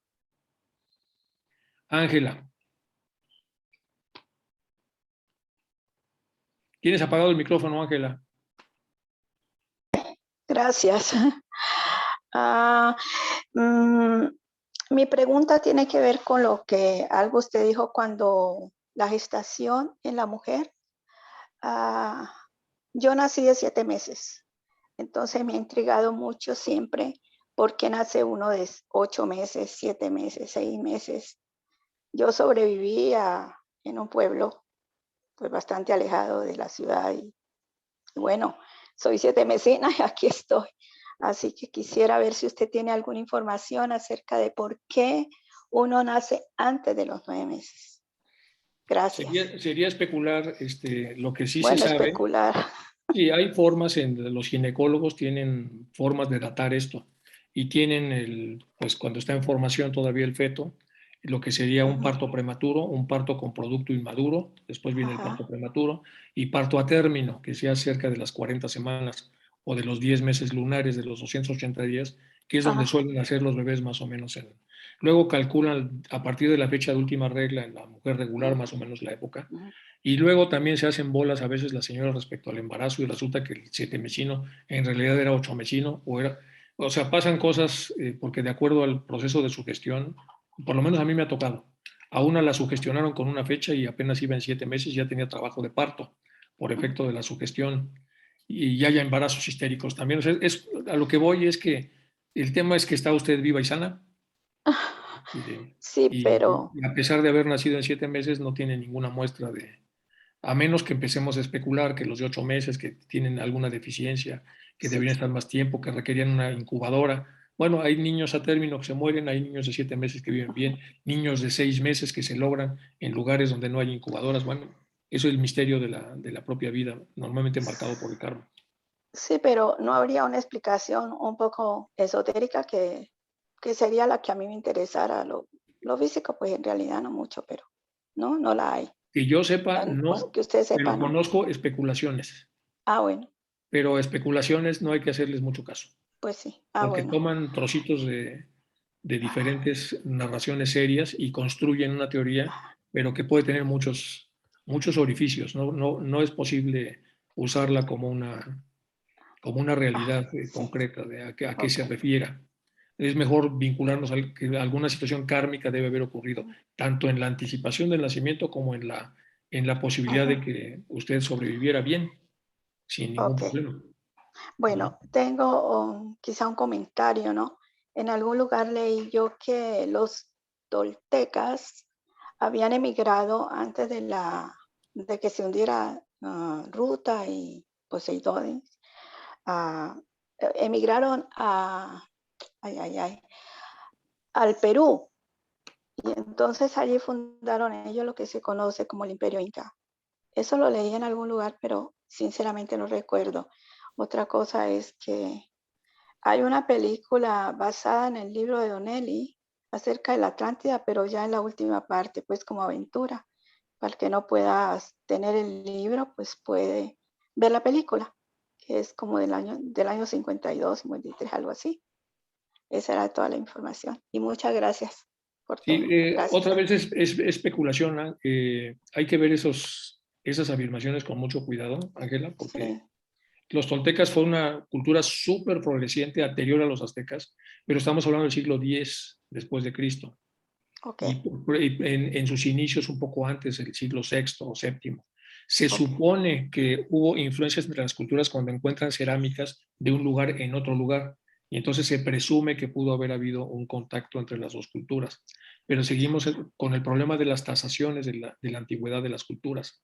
Ahora, de los toltecas se dice, y otra vez es especulación, que tuvieron enormes influencias astrológicas y de otras culturas anteriores. Ujú, Ellos ya. construyeron la famosa ciudad esta, donde está la pirámide del Sol, que es muy majestuosa cerca de la Ciudad de México, que es Ujú. ¿cómo se llama? El Teotihuacán. Teotihuacán, así es. Teotihuacán. Esa es una. Y luego fueron destruidos por los bárbaros. Los bárbaros se llamaban en esa antigüedad chichimecas. Las tribus chichimecas Mm, eran tribus barbáricas, como en todas las antiguas civilizaciones llegaban, violaban, saqueaban y al final terminaron con esta cultura. Y yo en alguna charla, alguna vez en una logia, también escuché hablar de otros gigantes que hay también en la cultura mesoamericana, mm, que están en Tula, los gigantes de Tula, del que se podría hacer comentarios similares a los que hace HPV de los gigantes que hay en la isla de Pascua, en Rapa Nui, donde están. Pero otra vez hay que ver esos temas con mucho cuidado, porque pasamos a especulaciones y empezamos a revolver fechas, antigüedades y todo. ¿Mm? Pues disculpe por mis preguntas. No, para Quiero nada. pedirle Es que disculpas vimos muy denso y los esto. comentarios. Y bueno, No, los comentarios son bienvenidos, son buenos. Y de los toltecas hay que leerlos porque son una cultura muy desarrollada. Y los ok. vestigios que dejaron son hermosos. Acuérdense que los aztecas, de hecho, eran una tribu bárbara, que en un oráculo vieron que tenían que fundarse donde vieran un águila devorando una serpiente sobre un nopal y la vieron en el centro y ahí se metieron. Y empezaron a militarizar toda la zona y hicieron un desastre con toda la cultura. Entonces, hay que ver más la historia, porque a veces de México se va a aztecas en general, pero en realidad era nada más una tribu que llegó a someter a todas las que estaban en la... Pero todo es muy tardío, son vestigios muy tardíos. Obviamente eran civilizaciones, tenían sistemas monetarios, idioma propio, religión, dioses, todo. A diferencia de los indios norteamericanos, que eran todavía como nómadas, con mucha sabiduría nomádica, pero no eran una verdadera civilización, como sí lo había en Mesoamérica y en Sudamérica. Bueno, Ok, podemos hermano, hablar mucho de Eduardo, temas. muchas No, gracias, hermano. al contrario, Ok, que gracias a estén ti. muy bien. Excelente todos los martes los sigo cuando puedo, Qué bueno, muchas que me gracias. encanta. Y lo mismo al hermano Isaac. Gracias. A ustedes, Bueno, chicas. ¿alguna otra pregunta? No hay más preguntas. Chakis, ¿cómo vas con los permisos de lo de... No me contestan. Voy a esperar Yo un poco. tengo una, Enrique. A ver, perdón, María. Es que no sé dónde está la manita y no la encuentro porque De manejo hecho, nomás te mi... estamos viendo una manita, la otra mano no se te ve. Ah, aquí está la amarilla, no la veo. Oye, Enrique, mira, yo también, bueno, felicidades, me gustó mucho también, está muy interesante, porque es muy rápido todo, pero trato de ubicar muchas cosas. Y al igual que esta compañera que antecede, me llamó la atención y lo dejé marcado, esa pregunta que ya hasta me había pasado, de que tú mencionaste que en el desarrollo, cuando estás hablando del desarrollo fetal, bueno, ya de los 7 meses, me surgió una duda, porque ahí hablaba de que hasta los 7 meses tiene un desarrollo, los que nacen en 7 meses, todavía les faltan 2 meses, exceptuando de los cambios de que la mamá se pudiera equivocar o algo. Pero los que nacen en realidad en 7 meses, tú hablabas de un desarrollo que todavía faltaban 2 importantes. Eso dice HPV.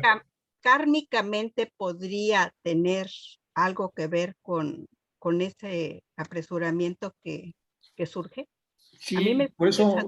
eso lo contesté que habría que verlo kármicamente, porque No, creo que bueno. está haciendo una correlación HPV en Ajá. relación a que siempre la naturaleza septenaria también tiene que ver con los famosos 7 meses. Faltando 2, como faltan todavía, nosotros sabemos, 2 más en lo que estamos viendo con Isaac, pero probablemente estaba haciendo una correlación ahí. Y lo que sí dijo es que hasta los 7 meses se ha reproducido lo que es las ganancias evolutivas de la raza. Ahí están esas ganancias ya mostradas en el nuevo bebé, y luego dice que hay que hacer una correlación y estudiar más ese tema, que de hecho viene también viene ya narrado la propia correlación que hace ella de los meses con los meses de evolución del feto con la evolución del cosmos. ¿Se acuerdan que lo que por ahí viene en alguna parte de la doctrina secreta? Esa correlación que ella hace. Entonces, es algo para estudiar en las logias, sacar los dos elementos y verlos y tratar de entender, aunque estamos especulando, si ella estaba de alguna manera haciendo una alusión dentro de ese comentario a que con lo que no... varios mensajes. Primero, no se preocupe usted 7 mesino porque está completada la parte ontofilogenética. Es yo creo que el primer mensaje. El segundo es, pues son 7 mesinos, pero todavía falta evolución. Hay todavía 2 periodos más. Porque está haciendo la correlación entre el feto y la evolución de la humanidad. Dice, y así como al del 7 meses le faltan 2, pues a la humanidad también le faltan otras cosas que debe desarrollar más adelante. Por eso hay que leer luego con mucho cuidado. Como hacen los americanos con estas obras, hacen el unfold, lo abren, lo separan para tratar de entender, porque viene muy comprimida. Y después como que le da a uno cierta luz respecto a todos los mensajes que van ahí mezclados en estas afirmaciones. No Bueno, sé si está sirva muy bien. lo que Gracias. No, sí me sirve. Gracias.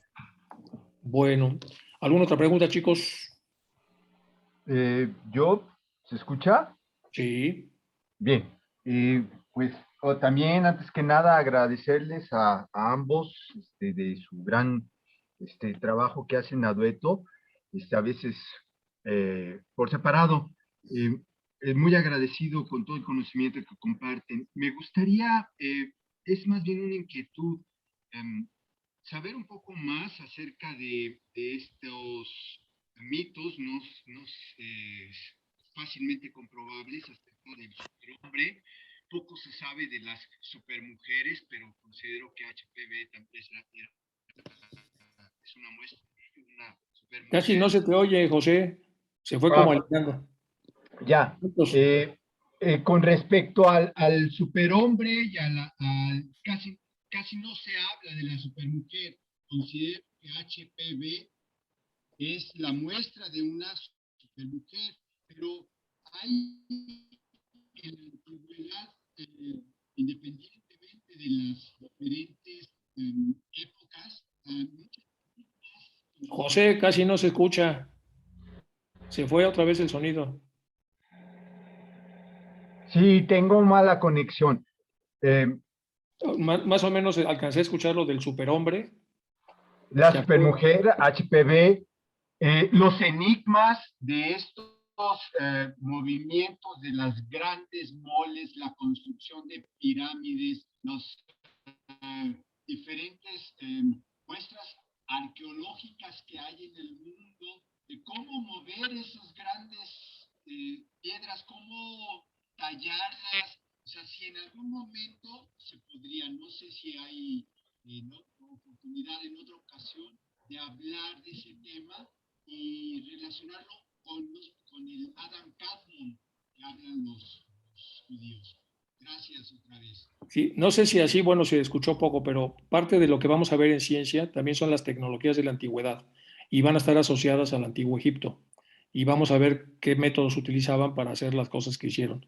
Luego nos pasaremos un poco a la antigua Grecia y todo eso es un poco para entender que la ciencia actual que se precia que obviamente todo lo hace con grúas y con gran velocidad, en realidad no dista mucho de lo que hacía el hombre primitivo. Y también escuchamos en esta presentación lo que ya comenta HPV de los atlantes, que tenían un desarrollo que es inimaginable hasta hoy en muchos de los adelantos que ellos alcanzaron.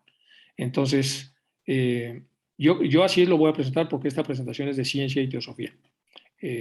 Y de respecto al superhombre, bueno, pues hay mucho escrito, vamos a especular, ¿se acuerdan? El superhombre de la famosa, ¿cómo se llama el filósofo Isaac? El del superhombre, Nietzsche. Este Nietzsche hablaba del superhombre, pero de una manera muy diferente a como lo vemos en teosofía. Decía que el superhombre era una persona que estaba desligada un poco del hombre débil que creaban las religiones, que perdonaba todo y ponía la otra mejilla y vivía de una manera muy débil, que en realidad el hombre él era el conquistador y lo que sea. Ahí Nietzsche, bueno, ya saben, es muy polémica su literatura, hay que dividirla en tres, dicen no sé si te refieres con el superhombre. Y respecto de hombres y mujeres, pues hemos visto enormes debates.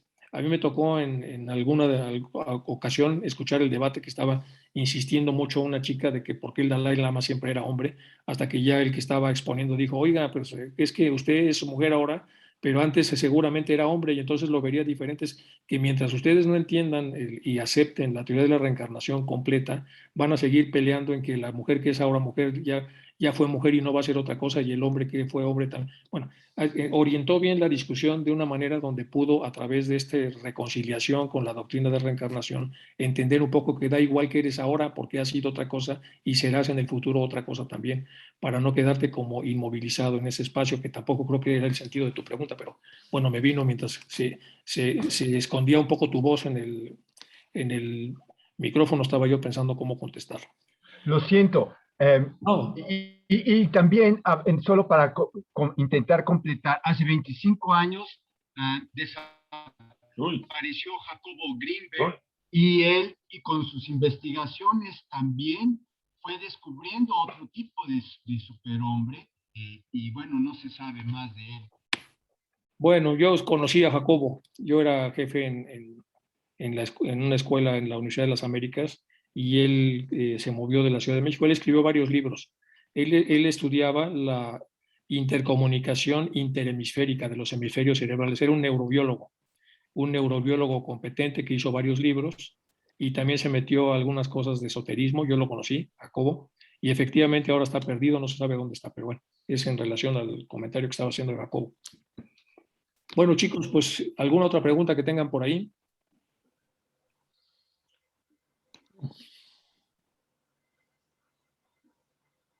No, bueno, ya como corolario, si quieren leer alguno de los libros de Jacobo Greenberg, que es de origen judío, nacido en México, y tiene libros interesantes sobre la comunicación que hay entre los hemisferios. Él tenía un Brain Lab bastante grande, por eso tenía relación con nosotros, que teníamos uno ahí en la universidad, y era un hombre muy interesante que efectivamente se perdió. Quién sabe si se hizo monje o lo que sea, pero ya no se sabe mucho de él desde hace mucho tiempo.